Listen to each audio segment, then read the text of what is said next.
ضیاء الدین بای د ضلع باجوړ نه سوال کړی دی چې د جمعې مبارکي ورکول یا د جمعې لپاره کارډونه چاپ کول یا په میسج کې دا ویل چې جمعه مبارک دا څنګه دي.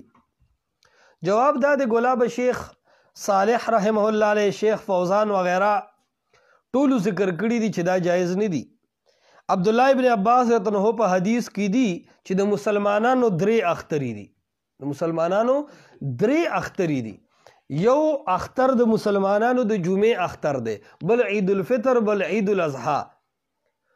نو په دې کې عام طور باندې چې وګوره د سلفو طریقه دا ده چې په اخترونو کې مبارکي ثابت ده، تقبل الله منا ومنکم صالح الاعمال وغیرہ، دا الفاظ ثابت دي. رستو سلف و آثار په دې کې شته، د دې په خپل ځای وضاحت وکړو.